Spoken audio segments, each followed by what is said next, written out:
देवियों और सज्जनों, स्वागत है 21वीं सदी में। ये विज्ञान का युग है। आज हमारे पास ऐसे टेलीस्कोप हैं जो ब्रह्मांड के जन्म की तस्वीरें खींच सकते हैं। हमारे पास ऐसी मशीनें यानी LHC भगवान के कण को खोज रही हैं। हम DNA को एडिट करके इंसान को सुपर ह्यूमन बनाने की दहलीज पर खड़े हैं। इस चमकते हुए वैज्ञानिक युग में एक कोने में एक बूढ़ी कमजोर सी औरत बैठी है। उसके कपड़े फटे हुए हैं, हाथ में एक पुरानी किताब है और वो कुछ बड़बड़ा रही है। लोग उसे पागल समझकर इग्नोर कर रहे हैं। उस बूढ़ी औरत का नाम है फिलॉसफी यानी दर्शन। आज का आम आदमी, यहां तक कि कई पढ़े लिखे वैज्ञानिक भी ये सोचते हैं कि इस बूढ़ी औरत का अब कोई काम नहीं बचा। जब हमारे पास फिजिक्स है तो मेटाफिजिक्स की क्या जरूरत? जब हमारे पास न्यूरोसाइंस है तो मन के बारे में सोचने की क्या जरूरत? ये सोच इतनी हावी हो चुकी है कि दुनिया के महानतम वैज्ञानिकों में से एक स्टीफन हॉकिंग ने अपनी किताब द ग्रैंड डिजाइन के पहले ही पन्ने पर एक बहुत बड़ा ऐलान कर दिया। उन्होंने लिखा, फिलॉसफी इज डेड, यानी दर्शन मर चुका है।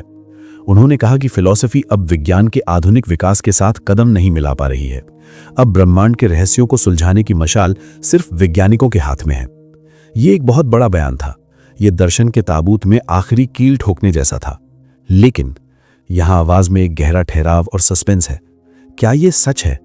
क्या सच में साइंस ने फिलॉसफी को मार दिया है, या हॉकिंग जैसे वैज्ञानिक एक बहुत बड़ी गलतफहमी का शिकार हैं? क्या यह एक हत्या है या यह एक गलत पहचान यानी मिस्टेकन आइडेंटिटी का मामला है? स्वागत है ऑफिशियल फिलॉसफी में। मैं हूं सिद्धार्थ सिंह। आज हम इस मर्डर मिस्ट्री की जांच करेंगे। आज का एपिसोड UPSC और PhD लेवल के एस्पिरेंट्स के लिए एक लिटमस टेस्ट है। हम जानेंगे कि विज्ञान और दर्शन का असली रिश्ता क्या है। क्या ये जानी दुश्मन है या बिछड़े हुए भाई? इस रिश्ते को समझने के लिए हमें हॉकिंग की बातों को एक पल के लिए भूलना होगा और इतिहास के पन्नों को पलटना होगा। आज हमें लगता है कि साइंस लैब में होती है और फिलॉसफी आराम कुर्सी पर। ये दोनों दो अलग अलग दुनिया है। लेकिन दोस्तों, हकीकत यह है कि ये बंटवारा बहुत नया है। अगर आप आज से सिर्फ 300-400 साल पहले चले जाएं, तो आपको साइंटिस्ट नाम का कोई शब्द ही नहीं मिलेगा। ये शब्द ही 19वीं सदी में 1833 में विलियम वीवल द्वारा गढ़ा गया था। तो फिर न्यूटन कौन थे? गैलीलियो कौन थे? केपलर कौन थे? अगर आप न्यूटन की उस महान किताब को उठाएं जिसने फिजिक्स की नींव रखी, तो उसका नाम पढ़िए।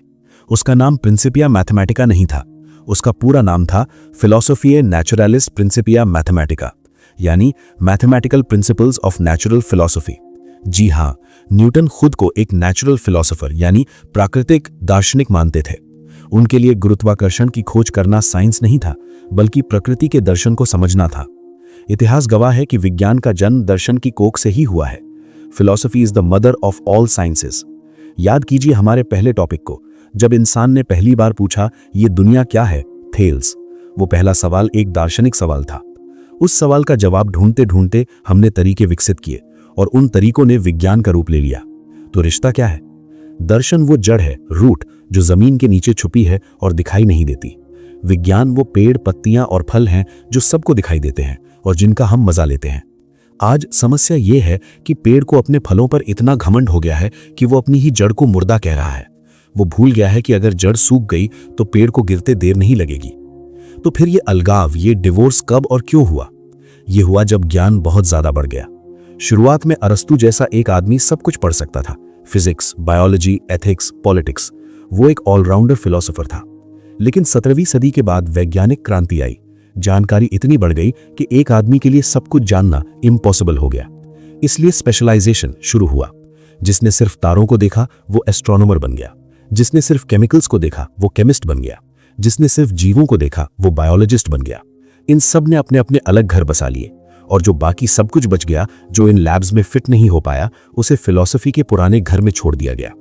धीरे धीरे जो बेटे घर छोड़कर गए थे वो बहुत अमीर और ताकतवर हो गए। उन्होंने दुनिया बदल दी, भाप इंजन, बिजली, कंप्यूटर। और जो माँ फिलॉसफी पुराने घर में रह गई वो गरीब दिखती रही। यहीं से कॉन्फ्लिक्ट, संघर्ष शुरू हुआ। अमीर बेटों को लगा कि माँ अब सठिया गई है। माँ को लगा कि बेटे अब अहंकारी हो गए हैं। अगले पेज में हम इसी संघर्ष के अखाड़े में उतरेंगे। हम देखेंगे कि विज्ञान और दर्शन की सीमाएं कहां टकराती हैं। क्या विज्ञान हर सवाल का जवाब दे सकता है, या कुछ दरवाजे ऐसे हैं जिनकी चाबी सिर्फ फिलॉसफी के पास है? तैयार हो जाइए, क्योंकि अब लड़ाई शुरू होने वाली है। दोस्तों, साइंस ने पिछले 300 सालों में जो किया है वो चमत्कार से कम नहीं है। हमने चेचक खत्म कर दिया, हमने इंटरनेट बना दिया, हम मंगल ग्रह पर बस्तियां बसाने की सोच रहे हैं। इस अपार सफलता ने साइंस के अंदर एक बहुत बड़ा अहंकार पैदा कर दिया है। इस अहंकार का एक नाम है। इसे फिलॉसफी में कहते हैं साइंटिज्म, यानी विज्ञानवाद। ध्यान दीजिए, मैं साइंस की बात नहीं कर रहा, मैं साइंटिज्म की बात कर रहा हूं। इन दोनों में जमीन आसमान का फर्क है। साइंस एक तरीका है, मेथड, सच्चाई जानने का। साइंटिज्म एक जिद है, डॉगमा, ये मानने की कि सिर्फ और सिर्फ साइंस ही सच्चाई जान सकती है, बाकी सब बकवास है। एक साइंटिस्ट कहता है, मैं आत्मा को नहीं मान सकता क्योंकि मेरे पास इसका सबूत नहीं है। ये विनम्रता है। लेकिन एक साइंटिस्टिक यानी साइंटिज्म को मानने वाला कहता है कि आत्मा नहीं होती क्योंकि मेरी मशीन इसे पकड़ नहीं पाई। ये अहंकार है। स्टीफन हॉकिंग और रिचर्ड डॉकिंस जैसे लोग इसी साइंटिज्म के शिकार हैं। उनका तर्क ये है, जो चीज मापी जा सकती है वही सच है। भगवान, नैतिकता और सौंदर्य को मापा नहीं जा सकता, इसलिए ये चीजें सच नहीं है या इनका कोई मतलब नहीं है। ये सुनने में बहुत लॉजिकल लगता है, लेकिन फिलॉसफी यहां एक बहुत ही मजेदार सवाल पूछती है जो साइंस की बोलती बंद कर देता है। फिलॉसफी पूछती है कि मिस्टर साइंटिस्ट, तुमने कहा कि सिर्फ वही सच है जो साइंस साबित कर सके। क्या तुम इस वाक्य को साइंस से साबित कर सकते हो? ठहराव। क्या आप लैब में जाकर टेस्ट ट्यूब और माइक्रोस्कोप का इस्तेमाल करके यह साबित कर सकते हैं कि सिर्फ साइंस ही सच है? नहीं, क्योंकि यह स्टेटमेंट साइंस का नहीं है। यह साइंस के बारे में एक फिलोसॉफिकल स्टेटमेंट है। तो साइंटिज्म अपने आप में एक फिलॉसफी है, और विडंबना देखिए, ये वो फिलॉसफी है जो ये कहती है कि फिलॉसफी बेकार है। ये उसी डाल को काटने जैसा है जिस पर आप बैठे हैं। अब आइए साइंस और फिलॉसफी के बीच के सबसे बड़े झगड़े को सुलझाते हैं। ये झगड़ा है मैकेनिज्म यानी क्रियाविधि बनाम अर्थ यानी मीनिंग का। इसे समझने के लिए मैं आपको एक क्लासिक उदाहरण देता हूं जो फिलोसोफर फ्रैंक ट्यूरेक अक्सर इस्तेमाल करते हैं। कल्पना कीजिए कि किचन में गैस पर एक केतली रखी है और उसमें पानी उबल रहा है। अब मैं एक महान वैज्ञानिक से पूछता हूं कि पानी क्यों उबल रहा है। वैज्ञानिक जवाब देगा, सर, गैस जलने से ऊष्मा यानी हीट पैदा हो रही है। ये ऊष्मा केतली के तले से पानी के अणुओं में जा रही है। इससे अणुओं की गतिज ऊर्जा काइनेटिक एनर्जी बढ़ रही है और वो तेजी से कंपन कर रही हैं। जब ये तापमान 100 डिग्री सेल्सियस पर पहुंचता है तो पानी भाप बन जाता है। वाह, क्या शानदार जवाब है। ये 100% सच है, इसमें कोई गलती नहीं है। लेकिन अगर मैं यही सवाल एक साधारण आदमी से पूछूं कि पानी क्यों उबल रहा है, तो वो कहेगा, क्योंकि मुझे चाय पीनी है। हल्की हंसी। अब मुझे बताइए, कौन सा जवाब सही है? पहला, मॉलिक्यूल्स मूविंग, या दूसरा, आई वांट टी? सच ये है कि दोनों सही हैं, लेकिन साइंस सिर्फ मैकेनिज्म यानी कैसे हो रहा है बता सकती है। वो अणुओं की बात करेगी। लेकिन साइंस कभी भी एजेंसी या पर्पस यानी क्यों हो रहा है या इरादा नहीं पकड़ सकती। आप पानी के अणुओं को माइक्रोस्कोप से कितना भी देख लें, आपको वहां चाय की इच्छा नहीं दिखेगी। यही साइंस की सीमा है। स्टीफन हॉकिंग ने कहा कि बिग बैंग से ब्रह्मांड बना। उन्होंने गुरुत्वाकर्षण के नियमों से सब समझा दिया। लेकिन फिलॉसफी पूछती है, ठीक है, बिग बैंग हुआ, लेकिन गुरुत्वाकर्षण कहां से आया और वो नियम किसने बनाए? और सबसे बड़ी बात, कुछ नहीं होने के बजाय कुछ क्यों है? साइंस वहां चुप हो जाती है। Science how the universe works में मास्टर है। Philosophy why the universe exists में मास्टर है। और व्हाई को मारे बिना आप इंसान नहीं रह सकते। अब एक और गहरे मुद्दे पर आते हैं जो आपकी यूपीएससी एथिक्स पेपर के लिए भी गोल्ड है। इसे कहते हैं द इज ऑट प्रॉब्लम, यानी है और चाहिए की समस्या। इसे 18वीं सदी के महान दार्शनिक डेविड ह्यूम ने खोजा था। इसे अक्सर ह्यूम्स गिलेटिन कहा जाता है, जो साइंस और एथिक्स को काटकर अलग कर देती है। साइंस डिस्क्रिप्टिव है, ये बताती है कि दुनिया में क्या है, इज। साइनाइड खाने से इंसान मर जाता है, ये फैक्ट है। परमाणु बम से शहर राख हो जाता है, ये फैक्ट है। फिलॉसफी नॉर्मेटिव है, ये बताती है कि दुनिया में क्या होना चाहिए, ऑट। हमें इंसान को नहीं मारना चाहिए, ये वैल्यू है। अब ध्यान से सुनिए, आप साइंस की किसी भी किताब से, लैब के किसी भी एक्सपेरिमेंट से यह साबित नहीं कर सकते कि हत्या करना गलत है। माइक्रोस्कोप के नीचे आपको पाप या पुण्य नहीं दिखेगा, वहां सिर्फ खून, कोशिकाएं और न्यूरॉन्स दिखेंगे।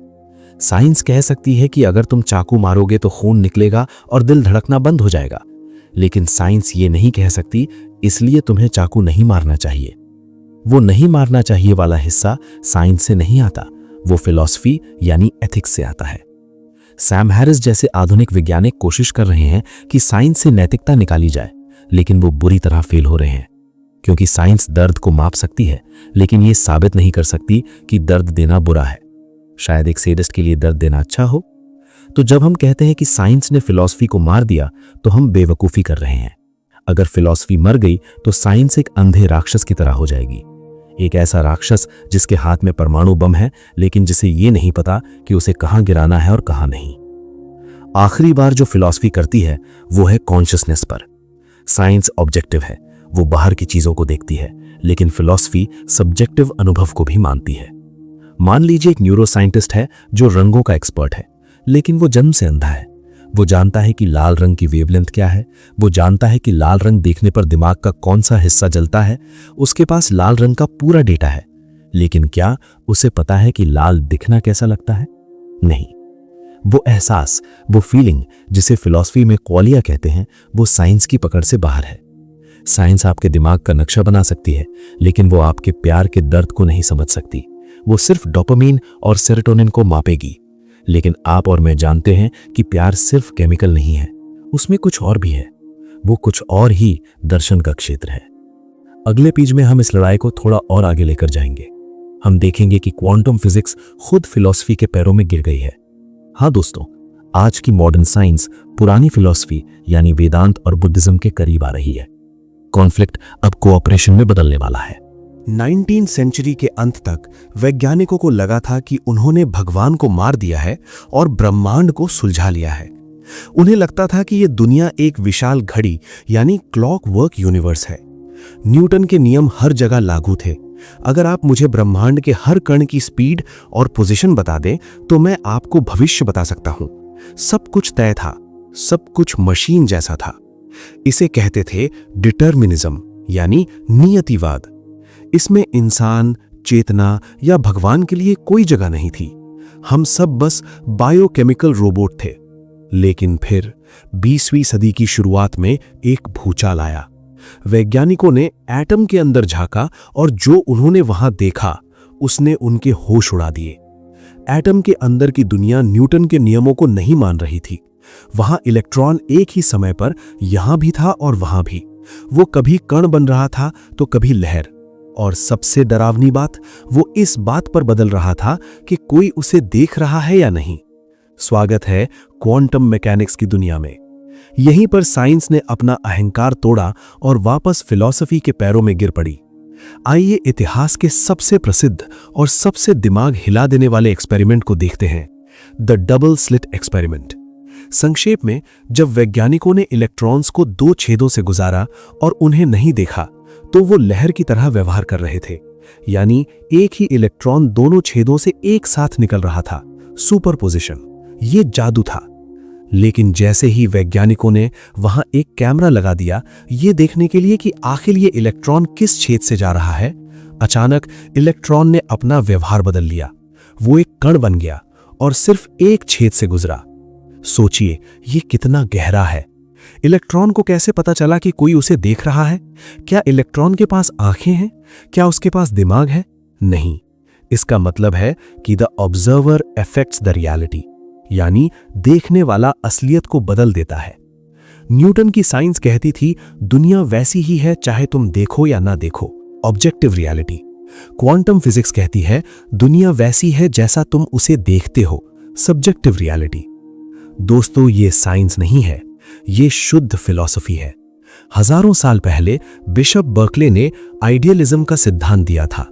एस्से इज टू बी परसीव्ड, यानी किसी चीज का होना तभी संभव है जब उसे कोई देख रहा हो। साइंस ने बर्कले का मजाक उड़ाया था। आज क्वांटम फिजिक्स बर्कले के सामने सिर झुका रही है। यहां तक कि इंडियन फिलॉसफी का दृष्टि सृष्टिवाद भी यही कहता है, जैसी दृष्टि वैसी सृष्टि। बिना चेतना के पदार्थ का कोई वजूद नहीं है, वो सिर्फ एक संभावना है, प्रोबेबिलिटी वेव। अब मैं आपको एक ऐसा सच बताता हूं जो आपकी साइंस की किताबों में अक्सर छुपा लिया जाता है। क्वांटम फिजिक्स के जनक यानी fathers of quantum mechanics Erwin Schrodinger, वर्वर हाइजेनबर्ग और नील्स बोर, ये सब अंदर से पक्के दार्शनिक थे। जब श्रोडिंगर अपनी प्रसिद्ध वेव इक्वेशन पर काम कर रहे थे तो पता है वो क्या पढ़ते थे? वो उपनिषद पढ़ते थे। उन्होंने अपनी किताब व्हाट इज लाइफ में साफ लिखा है कि आधुनिक विज्ञान जिस नतीजे पर पहुंचा है वो भारतीय वेदांत से अलग नहीं है। श्रोडिंगर ने कहा था, consciousness is a singular of which the plural is unknown, यानी चेतना एक वचन है, इसका कोई बहुवचन नहीं है। हम सब एक ही चेतना के हिस्से हैं। ये अहम ब्रह्मास्मि का वैज्ञानिक वर्जन है। हाइजेनबर्ग, जो अनसर्टेनिटी प्रिंसिपल वाले हैं, भारत आए थे और उन्होंने रविंद्रनाथ टैगोर के साथ लंबी चर्चा की थी। उन्होंने कहा था कि भारतीय दर्शन से बात करने के बाद मुझे क्वांटम फिजिक्स के पागलपन को समझने में मदद मिली थी। तो स्टीफन हॉकिंग का यह कहना कि फिलॉसफी इज डेड कितना बचकाना लगता है ना? असली साइंस फिलॉसफी को मारती नहीं है, बल्कि उसे कंफर्म करती है, पुष्टि करती है। साइंस ने पहाड़ खोदना शुरू किया था यह साबित करने के लिए कि भगवान नहीं है, लेकिन जब वो पहाड़ के दूसरी तरफ क्वांटम लेवल पर निकले तो वहां पहले से ही दार्शनिक और योगी बैठे थे जो मुस्कुराकर कह रहे थे, स्वागत है, हम हजारों सालों से तुम्हारा ही इंतजार कर रहे थे। लेकिन रुकिए, कहानी अभी खत्म नहीं हुई है। अगर साइंस और फिलॉसफी भाई भाई हैं, तो फिर आज भी झगड़ा क्यों है? झगड़ा इसलिए है क्योंकि हम गणित को ही भगवान मान बैठे हैं।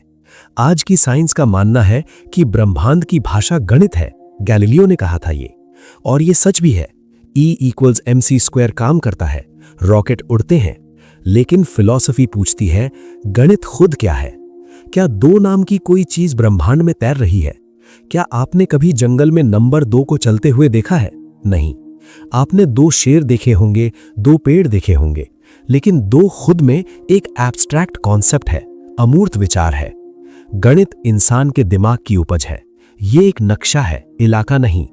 साइंस नक्शे में इतनी खो गई है कि वो भूल गई है कि नक्शे के बाहर भी एक दुनिया है, भावनाओं की, नैतिकता की और चेतना की। एक रोबोट को आप पूरी डिक्शनरी रटा सकते हैं, सिंटैक्स, लेकिन वो शब्दों का मतलब कभी नहीं समझेगा। उसे पता है कि LOVE एक शब्द है, लेकिन उसे प्यार महसूस नहीं होगा। आज की साइंस वही रोबोट है। उसके पास डेटा है, लेकिन फीलिंग नहीं है। और उस फीलिंग को समझने के लिए उसे वापस फिलॉसफी यानी फिनोमिनोलॉजी के पास आना ही होगा। अगले पेज में हम आर्टिफिशियल इंटेलिजेंस के सबसे बड़े खतरे और दर्शन की जरूरत पर बात करेंगे। क्या होगा जब मशीनें हमसे ज्यादा स्मार्ट हो जाएंगी? क्या साइंस हमें बचा पाएगी, या तब हमें एथिक्स यानी फिलॉसफी की जरूरत पड़ेगी? ये आज के दौर का सबसे ज्वलंत मुद्दा है। दोस्तों, हॉलीवुड की फिल्म जुरासिक पार्क का वो मशहूर डायलॉग याद है? एक गणितज्ञ उस पार्क के मालिक से कहता है, Your scientists were so preoccupied with whether or not they could, they didn't stop to think if they should.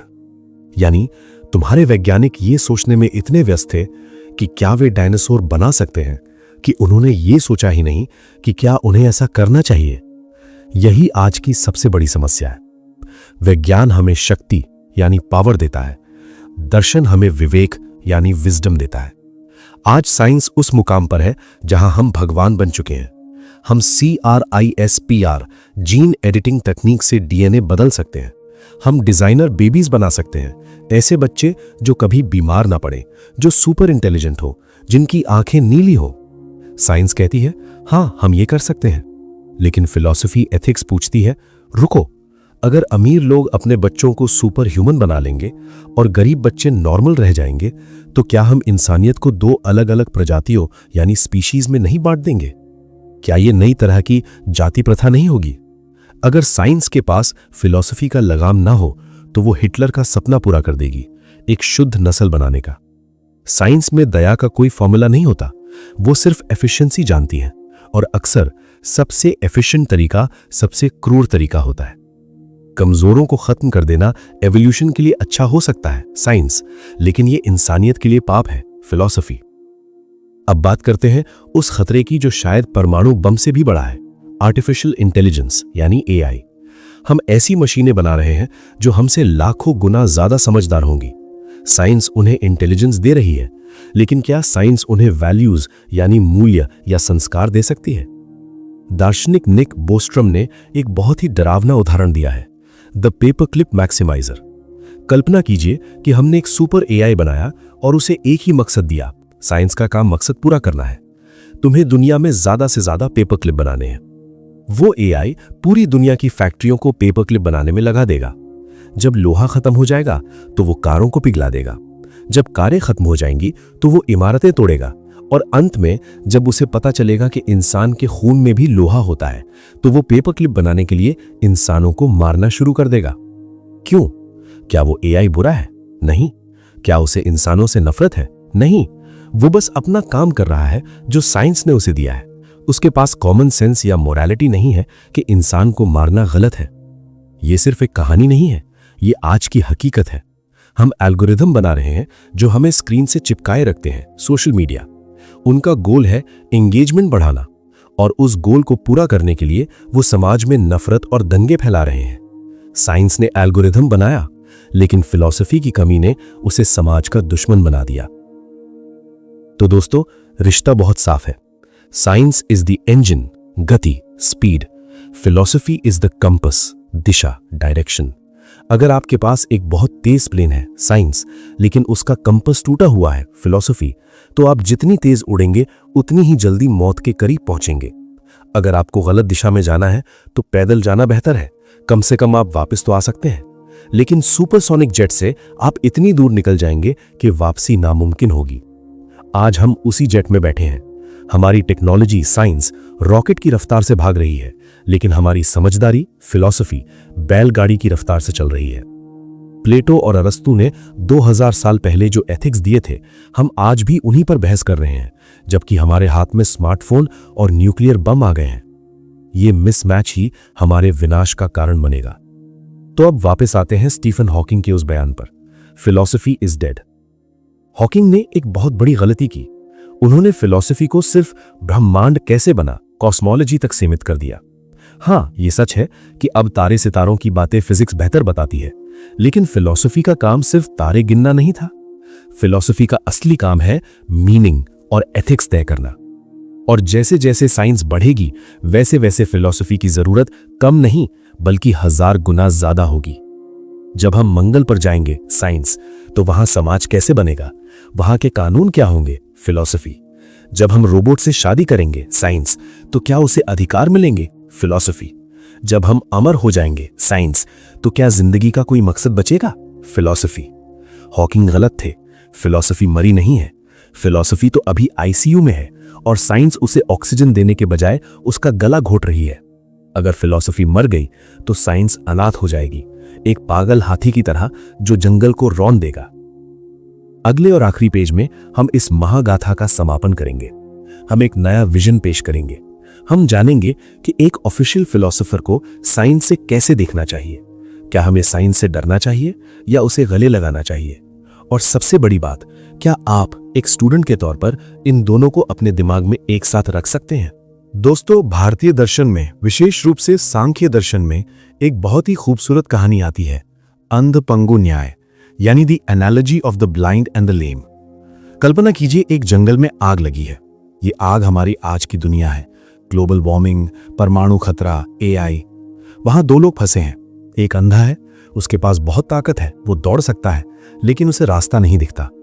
दूसरा लंगड़ा है, वो चल नहीं सकता लेकिन उसकी आंखें बहुत तेज हैं, उसे बाहर निकलने का रास्ता पता है। अगर ये दोनों अलग अलग भागेंगे तो क्या होगा? अंधा पेड़ों से टकराकर मर जाएगा, लंगड़ा आग में जल जाएगा, दोनों मरेंगे। लेकिन अगर अंधा लंगड़े को अपने कंधों पर बैठा ले तो अंधे के पास पैर होंगे और लंगड़े के पास आंखें होंगी, वे दोनों जंगल से बाहर निकल जाएंगे। यही हमारे आज के टॉपिक का असली सच है। साइंस वो अंधा आदमी है, उसके पास अपार शक्ति है, रॉकेट है, बम है, लेकिन उसे नहीं पता कि जाना कहां है, ब्लाइंड पावर।